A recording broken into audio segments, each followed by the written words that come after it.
Definition of error के पिछले lecture में हमने देखा कि जब दो भौतिक राशियों को हम मापते हैं तो उनके योगफल में जो मैक्सिमम एब्सोल्यूट एरर होती है वो उन राशियों की अलग अलग एब्सोल्यूट एरर के सम के इक्वल होती है। सेम रिजल्ट हमें तब भी प्राप्त हुआ था जब हमने उन मेजर्ड क्वांटिटीज का डिफरेंस निकाला था और उस समय भी इस डिफरेंस में जो मैक्सिमम एब्सोल्यूट एरर थी वो उन मापी गई राशियों की अलग अलग एब्सोल्यूट एरर के सम के इक्वल थी। तो आज के लेक्चर में हम बात करेंगे कि मापी गई राशियों को जब हम आपस में गुणा करते हैं यानी उनका प्रोडक्ट निकालते हैं या फिर उनका डिवाइड करेंगे तो उस समय जो एरर होगी वो किस प्रकार से कैलकुलेट होगी। तो हम शुरुआत करते हैं दो राशियों के गुणनफल से। तो हमने मान लिया हमारे पास दो राशियां हैं, पहले की तरह से एक राशि ए है, दूसरी राशि बी है और इनका हमें मेजरमेंट करना है और मेजरमेंट करने के बाद जो रिजल्ट आएगा उनका हमें प्रोडक्ट करना है। और हमने मान लिया कि उनका जो प्रोडक्ट है गुणनफल है वो जेड है। ठीक है, अब अगर मान लीजिए जो क्वांटिटी ए की जो मेजर्ड वैल्यू है, जो क्वांटिटी ए है इसकी मेजर्ड वैल्यू को हम क्या लिखेंगे, A plus minus delta A. Delta A क्या हुआ, absolute error in the measurement of A, और जो ब्रैकेट में जो ए है ये जो है उसकी बेस्ट पॉसिबल वैल्यू है जो हम मेजरमेंट करके निकालते हैं, जिसको हम जो है एक्चुअल वैल्यू के इक्विवेलेंट मान लेते हैं। Similarly measured value of B हम क्या लिखेंगे, B plus minus delta B. तो डेल्टा बी यहाँ पर एब्सोल्यूट एरर है किसकी, in the measurement of B के। तो अगर जेड के मेजरमेंट में या जेड की कैलकुलेशन में अगर एब्सोल्यूट एरर होगी डेल्टा जेड तो हम इसको क्या लिखेंगे, Z plus minus delta Z. मतलब क्या हो गया, ये measured value of Z equal to measured value of A into measured value of B, क्योंकि ए और बी का जो प्रोडक्ट है वो जेड है।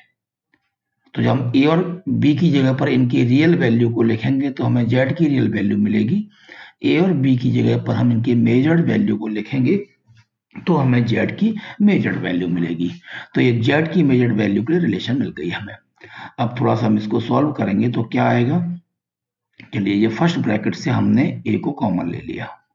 ए को कॉमन लेंगे तो क्या बचेगा, 1 plus minus delta A upon A. Similarly second bracket से हमने बी को कॉमन लिया तो यहां रह जाएगा 1 plus minus delta B upon B. अब थोड़ा इसको सिंप्लीफाई करें तो देखें यहां पर ए है और ये बी है, तो ए और बी का प्रोडक्ट इक्वेशन नंबर 1 के हिसाब से क्या हो जाएगा, जेड। तो ए इंटू बी की पे लिखा हमने जेड, ये ए और ये बी, और जो हमारे पास रह गया वो क्या रह गया, 1 plus minus delta A upon A और इंटू नेक्स्ट ब्रैकेट में रह गया 1 plus minus delta B upon B. अब ये जो जेड है इसको हम लेफ्ट साइड में लेकर आएंगे तो क्या हो जाएगा, Z plus minus delta Z upon Z.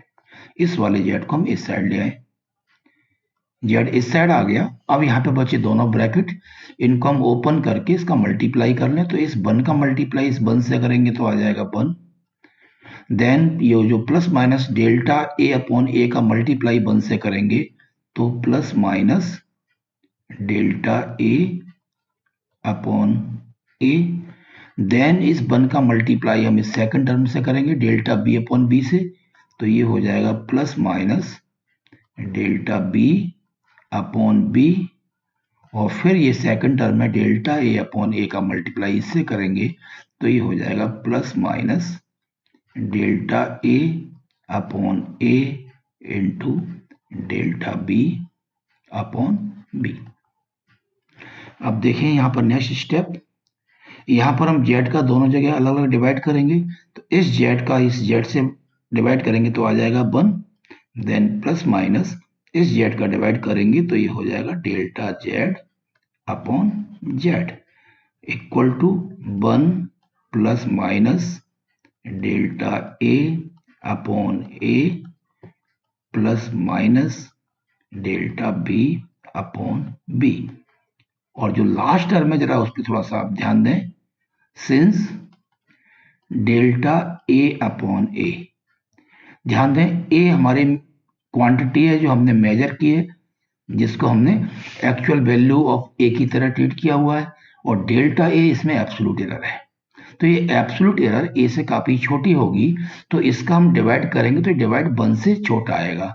In the same way delta B upon B, ये भी 1 से छोटा होगा।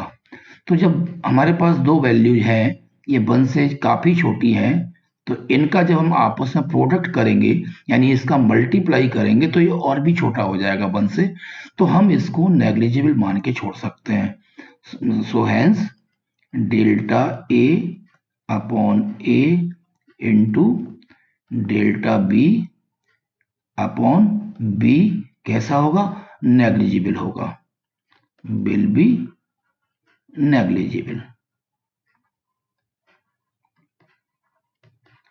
तो नेग्लिजिबल होगा तो हम इसको इस टर्म को छोड़ सकते हैं। दोनों साइड से हम ट्रांसपोज करेंगे तो 1 से 1 कैंसिल हो जाएगा, तो हमारे पास रह जाएगा कितना? Only plus minus delta Z upon Z equal to plus minus delta A upon A plus minus delta B upon B.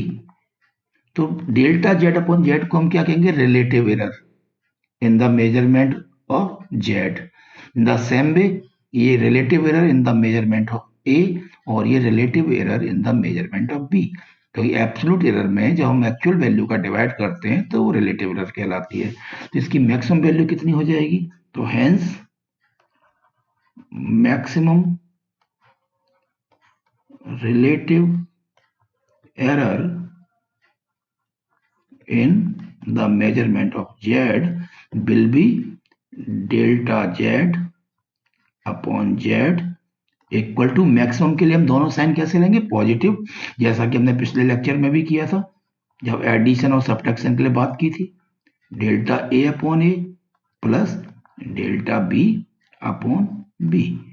तो प्रोडक्ट के लिए ये रिजल्ट हमारे पास निकल कर आया कि दो मेजर्ड क्वांटिटीज का जब हम प्रोडक्ट करेंगे तो रिजल्ट में जो हमारी एरर होगी, कौन सी वाली? रिलेटिव एरर, जिसको हम फ्रैक्शनल एरर भी बोलते हैं। तो जो मैक्सिमम रिलेटिव एरर होगी वो दोनों क्वांटिटीज की रिलेटिव एरर के सम के इक्वल होगी। ये हमारा रिजल्ट इसमें आया। तो देखें ये रिजल्ट अब हमारे पास ये आ गया कि ए और बी दो क्वांटिटीज हैं, इनका हमने प्रोडक्ट किया, तो प्रोडक्ट में जो एरर आई हमारी, कौन सी? रिलेटिव एरर, वो दोनों रिलेटिव एरर के, दोनों क्वांटिटी की रिलेटिव एरर के सम के इक्वल आई।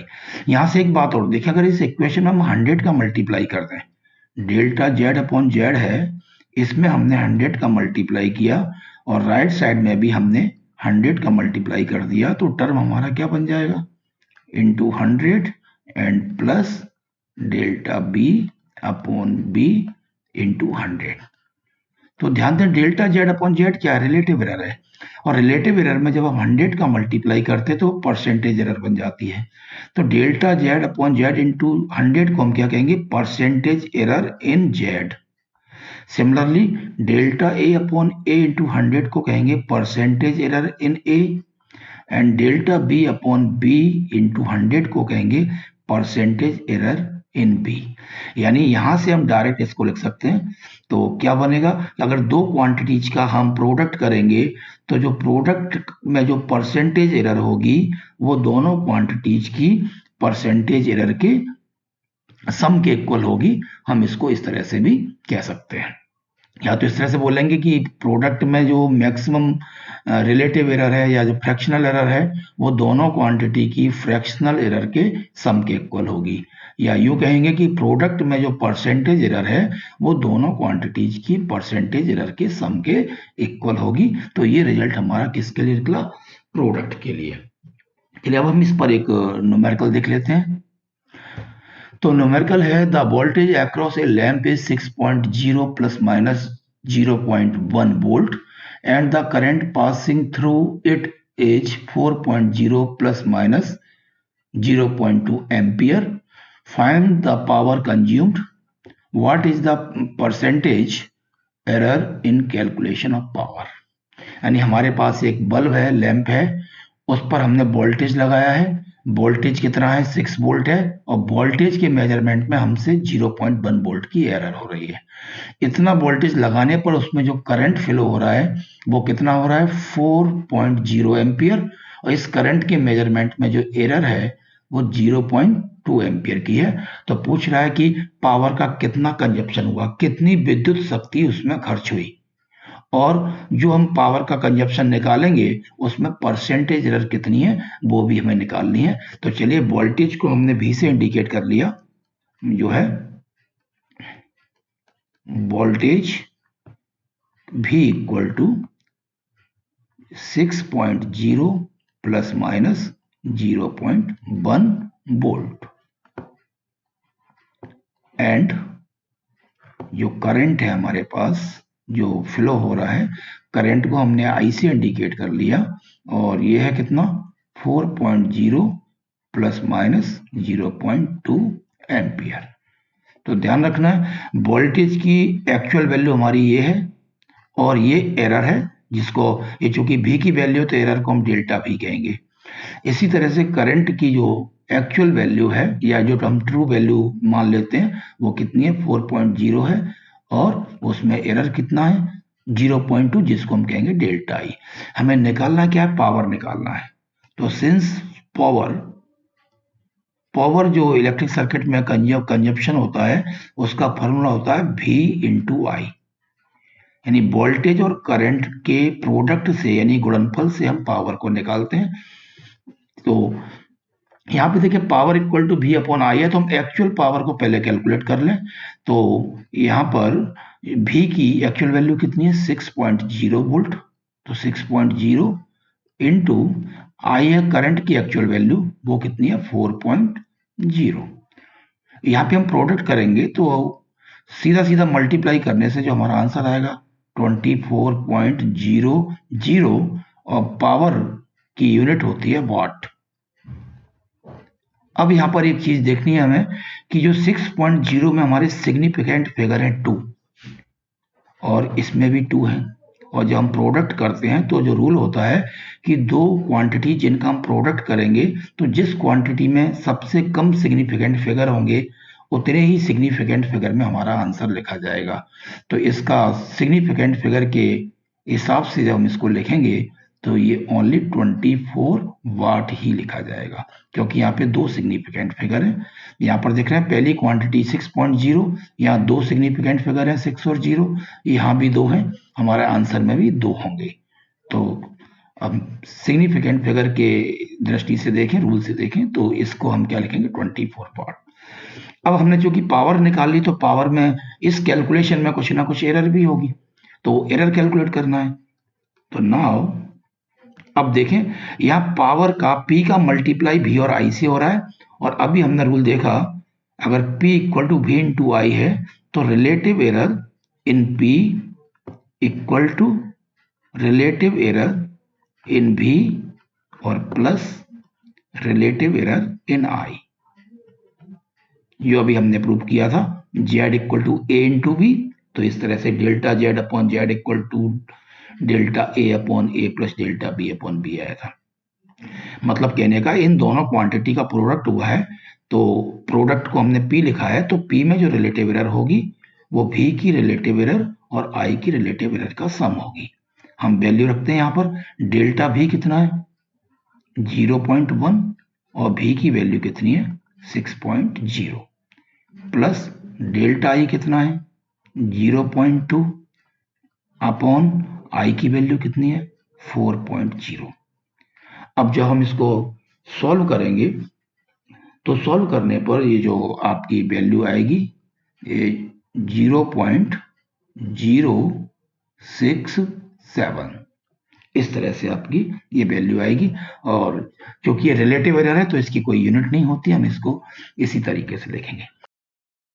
तो ये हो जाएगा डेल्टा पी इक्वल टू, ये कितना आ गया हमारा 0.067 इंटू पी।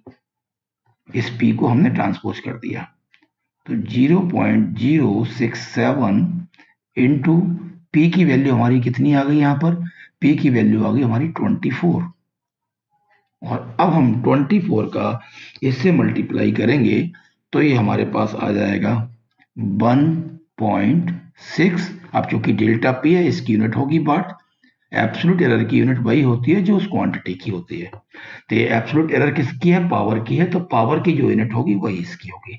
हाँ, तो अब हम बात कर रहे थे डेल्टा पी हमें निकालना है, तो अब हम इसको कितने डिजिट तक लिखेंगे, कितने इसमें सिग्निफिकेंट फिगर होंगे। तो हम देख रहे हैं जो हमारे पास एरर चल रही थी भी और आई, इनमें एक एक सिग्निफिकेंट फिगर है, एक सिग्निफिकेंट फिगर यहाँ पर है, एक सिग्निफिकेंट फिगर यहाँ पर है, तो ये भी हमारे एक सिग्निफिकेंट फिगर तक जाएगा। तो वन सिग्निफिकेंट फिगर में हम देखेंगे कि ये 5 से ग्रेटर देन है, तो ये हो जाएगा 2 वाट सिग्निफिकेंट फिगर के हिसाब से। वैसे भी हम देख रहे हैं जब हमारे पास एरर होती है और एरर में हम देख रहे हैं जो यूनिट वाला डिजिट है उसी में एरर है, तो इसका मतलब ये हुआ कि अगला उसके बाद का जो डिजिट है लिखने की हमें कोई आवश्यकता नहीं रह जाती है, क्योंकि जिस डिजिट में एरर होती है उसको हम कहते हैं अनिश्चित अंक। तो किसी भी मेजरमेंट में एक से ज्यादा अनिश्चित अंक नहीं होना चाहिए, तो ये वाला टर्म तो हम ले ही नहीं सकते 6 का, तो हमें एक डिजिट तक इसको राउंडिंग ऑफ करना पड़ेगा, तो ये हो गया 2 वाट। सो पावर कंज्यूम्ड कितनी होगी, मेजर्ड पावर जो हमसे पूछा गया है इसको किस तरह से लिखेंगे, P plus minus delta P। तो P की वैल्यू कितनी आ गई हमारी 24 और प्लस माइनस और एरर कितनी हो गई 2, sorry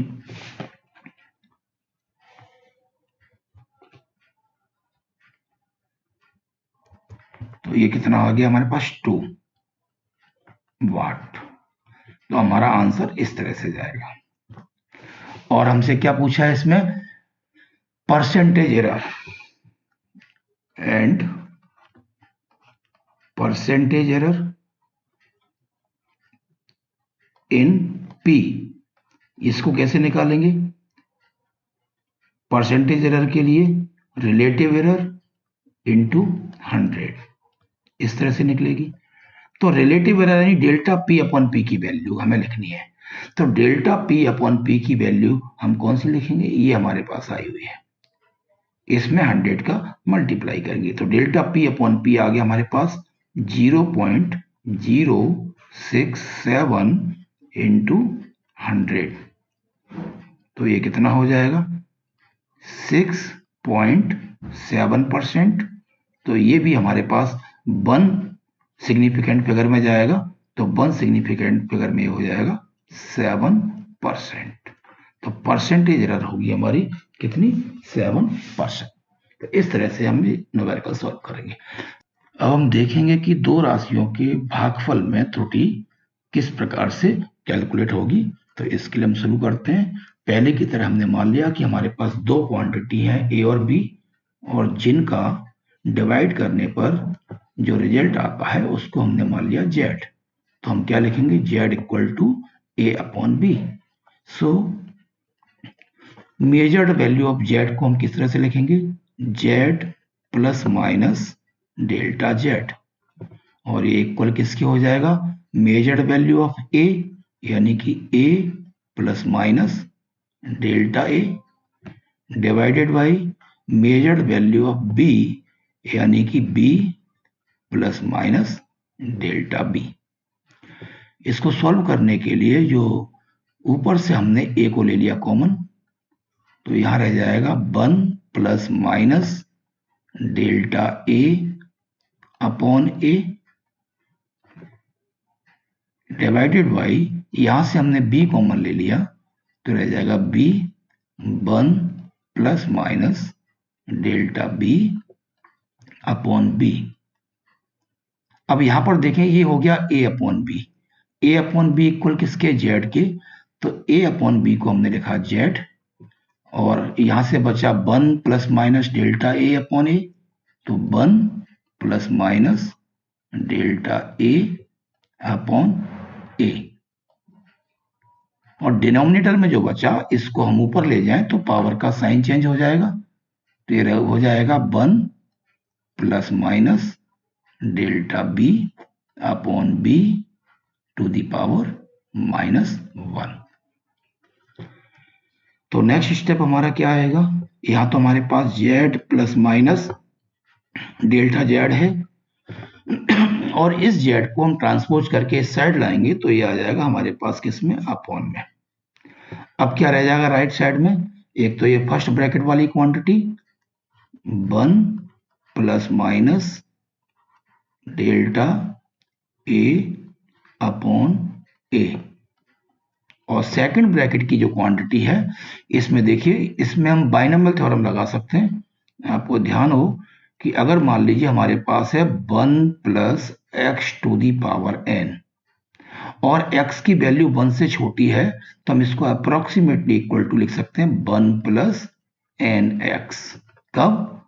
when x less than 1, much less than 1 हो। तो हम इस बाइनोमियल थ्योरम को हम केवल 2 टर्म तक यूज करते हैं। कैसे? First term 1 as it is रहेगा, और सेकंड टर्म में पावर का मल्टीप्लाई हो जाएगा। शर्त यह जो फर्स्ट टर्म 1 होना चाहिए और सेकंड टर्म 1 से काफी छोटा होना चाहिए। तो हम यहाँ देख रहे हैं फर्स्ट टर्म हमारा 1 है, और सेकंड टर्म है delta B upon B. Delta B error है जो बी के कंपेरिजन में काफी छोटा है, तो ये वैल्यू 1 से काफी छोटी हो जाएगी। तो इस वाले टर्म को हम क्या लिख सकते हैं? इस थ्योरम का यूज करके इसको हम कहते हैं बाइनोमियल थ्योरम, या हिंदी में द्विपद प्रमेय। तो first term as it is रहेगा, इस सेकंड टर्म में पावर का मल्टीप्लाई हो जाएगा। पावर है -1, तो -1 का जब यहाँ गुणा करेंगे तो अगर यहाँ प्लस का साइन होगा तो माइनस हो जाएगा, माइनस का साइन है तो प्लस हो जाएगा। ऑर्डर में कोई फर्क नहीं पड़ेगा अगर हम माइनस प्लस लिखें या प्लस माइनस लिखें, और ये रह जाएगा डेल्टा बी अपॉन बी। ये टर्म हमारा बन जाएगा ऐसे। यहां पर हम जेड का अलग अलग डिवाइड कर दें, इस जेड का ऊपर डिवाइड करेंगे तो इस जेड का जेड में होगा तो 1 होगा, plus minus delta Z upon Z. यहां ब्रैकेट ओपन करेंगे, 1 का मल्टीप्लाई 1 से करेंगे 1 होगा, फिर सेकंड टर्म यानी डेल्टा ए अपॉन ए का मल्टीप्लाई 1 से करेंगे तो plus minus delta A upon ए हो जाएगा। फिर इस 1 का मल्टीप्लाई इस लास्ट टर्म से करेंगे तो minus plus delta B upon B हो जाएगा, और फिर इस सेकंड टर्म का मल्टीप्लाई इससे करेंगे तो ये plus minus delta A upon A into delta B upon B हो जाएगा। ठीक है, अब देखिए 1 से 1 कैंसिल हो जाएगा ट्रांसपोज होकर, तो ये रह जाएगा plus minus delta Z upon Z. यहां से क्या बचा? Plus minus delta A upon A minus plus delta B upon B, और जो लास्ट टर्म है ये पहले की तरह से ये नेग्लिजिबल हो जाएगा, जो हमने मल्टीप्लाई वाले उसमें देखा था, since delta A upon A into delta B upon B is negligible. Negligible यानी ये नगण्य है, क्योंकि ये क्वांटिटी भी 1 से का छोटी है, ये भी 1 से छोटी है, और दो क्वांटिटी जो 1 से काफी छोटी है उनका प्रोडक्ट और भी ज्यादा छोटा हो जाएगा। तो इस टर्म को इसके साथ ऐड करने से रिजल्ट पे कोई खास फर्क नहीं पड़ेगा, तो इस टर्म को हम छोड़ सकते हैं। तो ये क्या हुआ? डेल्टा जेड अपॉन जेड हो गया relative error in the measurement of Z. So इसकी मैक्सिमम वैल्यू कितनी हो जाएगी? तो हेंस मैक्सिमम रिलेटिव एरर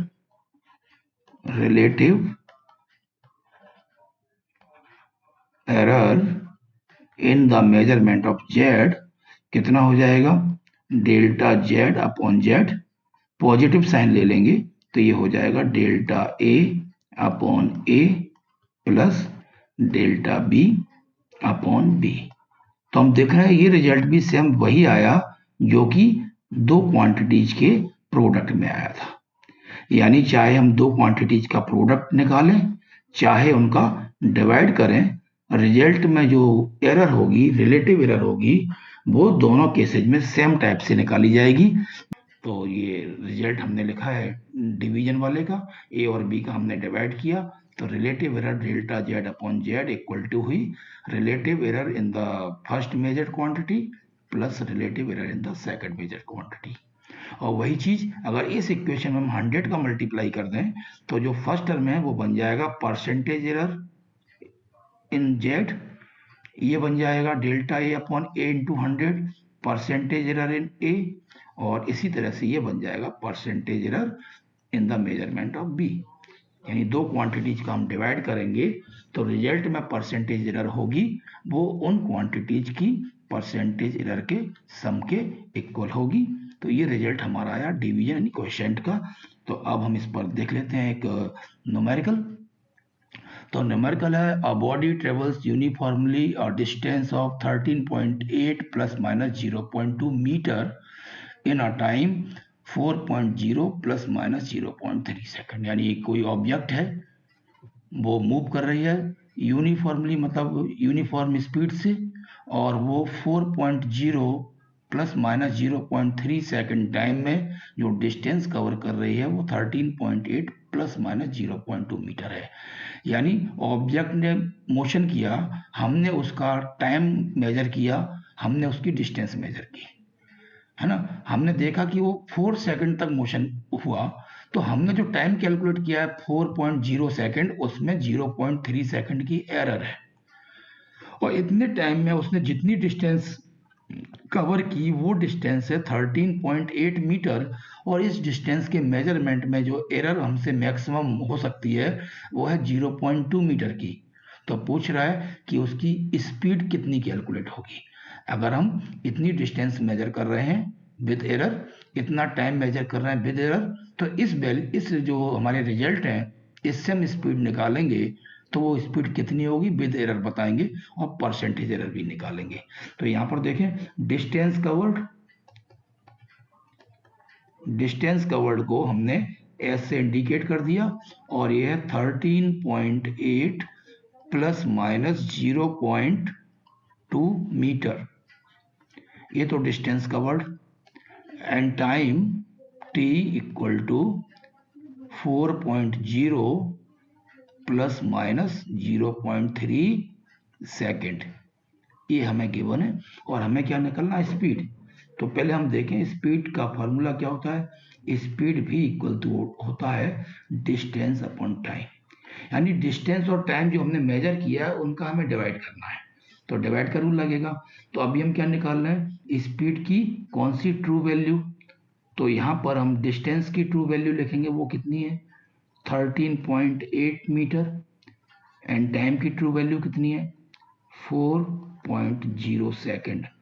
और 13.8 में जब हम 4.0 का डिवाइड करेंगे तो ये हो जाएगा आपका 3.45 मीटर पर सेकेंड। तो यहाँ देखिए हम जिन दो क्वांटिटीज का डिवाइड दे रहे हैं उसमें ऊपर वाली क्वांटिटी में जो सिग्निफिकेंट फिगर है वो है 3, नीचे वाले में कितने हैं 2। तो डिवाइड करने में जिस क्वांटिटी में कम से कम सिग्निफिकेंट फिगर होंगे उतने फिगर तक हमारा आंसर जाना चाहिए। तो मिनिमम सिग्निफिकेंट फिगर है 2, तो 2 डिजिट तक जाएगा। टोटल 2 सिग्निफिकेंट फिगर होना चाहिए 1 और 2। तो हमें इसको राउंड ऑफ करना पड़ेगा up to first decimal place तक, यानी यहाँ तक करना पड़ेगा। और ये लास्ट में 5 है, छोड़ देंगे, 5 से पहले इवन नंबर है तो इस पर कोई चेंज नहीं आएगा। तो जो है ये हो जाएगा 3.4 मीटर पर सेकंड। तो सिग्निफिकेंट फिगर के हिसाब से ये कितना होगा 3.4 मीटर पर सेकंड होगा। तो अब हमें निकालना है एरर इन भी। तो चूंकि ये डिवाइड है तो हम डायरेक्ट एब्सोल्यूट एरर नहीं निकाल सकते, पहले हमें रिलेटिव एरर निकालना पड़ेगा। तो नाउ